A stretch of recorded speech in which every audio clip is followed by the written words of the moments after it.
As a freelancer, I have money coming out of like the wazoo. I have about 13, somewhere between 10 and 15 income streams on any given month. On this particular month, I have 13 income streams, which is kind of wild. I want to talk about the 3 only income streams that matter to you. So all of those 13, 15, 17,000 income streams I mentioned, all of them fit under one of 3 writing income streams. If you're a beginning freelancer, if you're a writer, it helps a lot to think of your income streams as being categorized in these 3 streams, zones, lanes, whatever you want to call them. Hello, my name is Zulie Rain. I am a freelance writer and blogger, and I make videos about how to grow your blogging empire. Money is an important part of anybody's blogging empire, so I'm really excited about today's video. I'm going to talk about what each stream is, how I got it and how you can get it, how much money it makes me on average every month, what I like about it and what I don't like about it. And my hope is that you can use this information to build your own blogging empire with as many or as few streams as you need. Okay, let's get started. Stream number 1. This is the easiest to understand and it's the one most people will be familiar with. Client work. Client work is when a company or a business pays you money to write about them or for them. So this article that you write for them, it might go live on their blog, it might live on your blog, it might be ghostwritten and not under your name at all. But basically there are 2 parties involved. There's a business and there's you. Like I said, this month I've got about 5 different clients that I work for. 2 of them are agencies, which means there's actually a little bit more thrown into the mix, a little more complexity. These agencies all work with other brands, businesses, companies who hire them to farm out their content work to writers like me. Agencies are great because they usually provide a lot more work, like a higher volume of work. And they're also really good because you get to write about a ton of different things. It's super, super fun. That's why I enjoy my agency work. What I don't like about my agency work is that there's often a few more lines of communication. I'll write something, I'll send it to the agency, they'll have feedback for me, I do their feedback, they send it to the client. The end client has more feedback. I have to do more work. So there's lots of like miscommunications because again, you're working through multiple parties. Direct client work is awesome because you don't have to deal with that. The downside is that there's not as much of it as you want. At the moment, I'm doing between 8 and 10 pieces per week for my agencies. My freelance clients, they just don't have the need for 8 to 10 articles a week. So the volume is a lot less, but you have much more of a one-to-one relationship, and they tend to be a little clearer on what they want in terms of feedback and in terms of giving you an outline for the kind of work they're looking for. I got all of my clients 3 ways. 1, they came to me because they saw my work on Medium. Medium is one of the income streams. We'll get to that. I treat Medium a lot as a portfolio, so prospective clients will find my stuff. They'll say, hey, she's pretty good at this. They'll then hire me to create more of the same for their blog or about them under my blog. The second is through networking. So as an example, one of my clients came to me, I started working for him.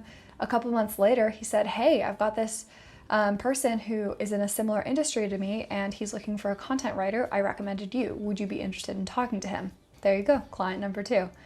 And third, I sought them out. I've only done this for 1 agency actually, and it was this January. I was a little low on work, so I was like, well, I'll just go look for work. I'll pitch myself.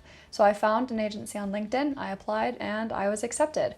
That's what I would recommend you do. I can't control the networking aspect, but my 3 pieces of advice to get these types of clients: make sure that everything you promote, everything you publish, it's something you're really proud of and that you can imagine your dream client reading and enjoying. Number 2, treat your clients like gold. You never know when one client is going to refer you to a second client.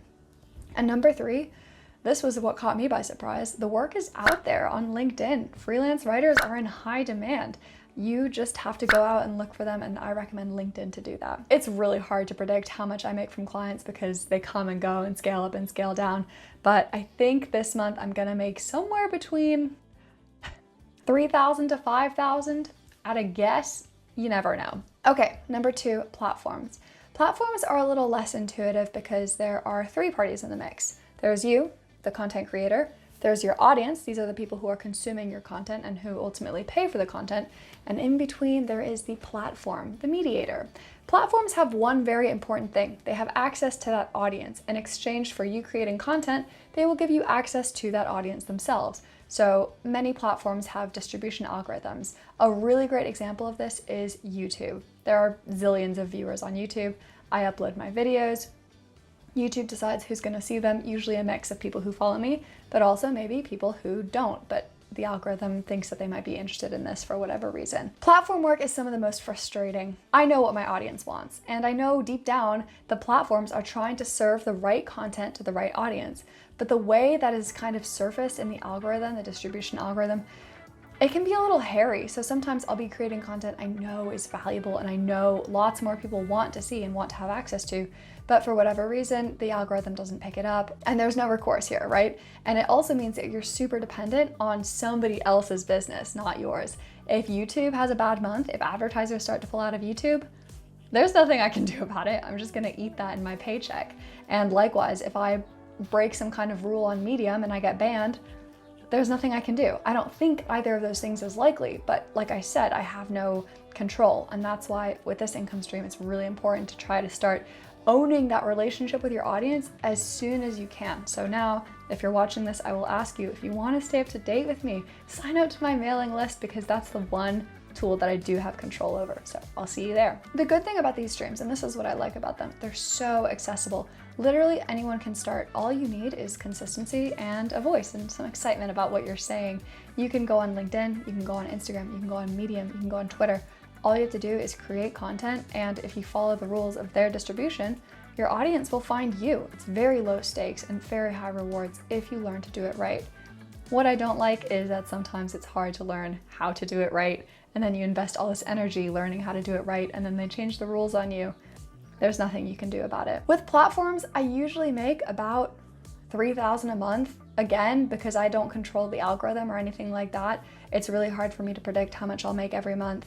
And unlike clients, I can't just go out and look for more.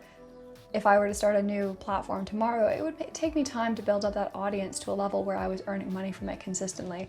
So it's easy to get started, but it's hard to keep going with platforms. That's what I've learned. The third income stream. This is the one everyone overlooks.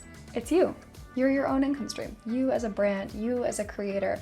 So where platforms have those three parties involved, you, the platform, and the audience, when you're considering yourself as a brand, the relationship is much smaller. It's just you and your audience. And the income that you get from this is by creating things that are valuable for your audience without any go-betweens. So for example, this can be services like consultations, like editing, like coaching. It can be products like templates or on-demand courses. The most important thing that you have to remember is that you are marketing yourself to your audience. You have such a good and intuitive understanding of what your readers, what your viewers want from you, and you have the tools to create something that's going to be good for them, and you control the distribution stream. I don't have to count on an algorithm distributing my content because I know if I email it out, people who want to see it are going to click on that email. All done. Unlike client work, I also have a lot more visibility and insight into how much I'm going to earn every month from myself as an income stream. So for example, this month, probably only going to be a couple $100s, but for months January and February and March, I was making between $3,000 and $5,000. The reason between this difference in scale is because when it comes to earning money from yourself, you are the only limiting factor. You have to sell and you have to market yourself to your audience, and that can be a little painful sometimes. That's my least favorite part about myself as an income stream. If I want to make money, I have to market myself. There are some automated income streams I have, so this is where most of my money is going to come from this month. I have a couple evergreen email funnels set up where somebody signs up to my mailing list, they get some awesome free resources. At the end, I'm like, if you want more, here's another paid resource. So I'll earn a couple $100s from that this month just through the automated systems. But if I want to earn the big bucks, at the moment now in my business, I have to actively go out and get them. I have to promote stuff. I have to create a product. I have to market it to my list, and I have to hope that they're interested in what I have to say. What I love about this stream is that I know that they're interested in what I have to say, and I know that I can create products that are awesome and valuable and solve problems for the people that I want to help. And that's an amazing feeling to have as a creator, to know that what you're making, what you're building is valuable to the people who want to hear from you. It's not the same as publishing on a platform. It's much more direct. And with clients, you're creating value for them, but in a way it's all on their terms, which isn't a bad thing. It's just a different stream. But when it's just you and your audience, that relationship is so powerful and it just feels great. And that's why that's honestly my favorite income stream. I love to earn money by creating products that I know other people will find valuable.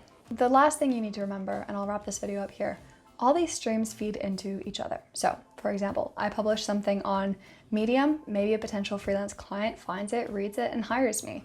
I publish an article on my freelance client, a reader finds my byline, they see that I write about how to grow your blogging empire, they sign up for my mailing list. Maybe I send a video to that reader as part of my mailing list, they are super engaged, they click on it, that causes whatever distribution engine behind the scenes on YouTube to think, oh wow, this is obviously a super great video, pushes it higher up, that potentially exposes me to new audiences who can sign up to Medium or YouTube or my mailing list or who might hire me. All these streams are interconnected. So at the end of the day, the most important thing that you have to remember is that you are your own talent, you are your own value. Whether you're getting money through clients, whether you're earning money from platforms, whether you're earning money from your audience, the one thing all those three things have in common is you. Your values, your creative style, your standards at the end of the day. Those are the things that are gonna define the kind of money you make, how much you make, and what your potential is overall. So I hope you enjoyed this video, and I hope this clarifies your own thinking on how you earn money as a freelance writer slash creator. I won't list all the different streams you could have because there are honestly probably hundreds of different platforms, different client types, different products you can sell to your audience. But at the end of the day, most streams of income will fall under one of those three brackets. And the better you understand that, and the better you understand yourself, which one of those three you prefer, which one you want to build your business on, the faster you'll be able to grow your own blogging empire. Okay, thank you so much for watching this video. Like I said, if you want a guaranteed way to stay in touch, sign up for my newsletter. I will also send you a 5-day free email kit on how to get started making money on Medium. And I send out weekly emails, just writing tips on how to build your blogging empire. I'll see you all in the next video. Bye everyone.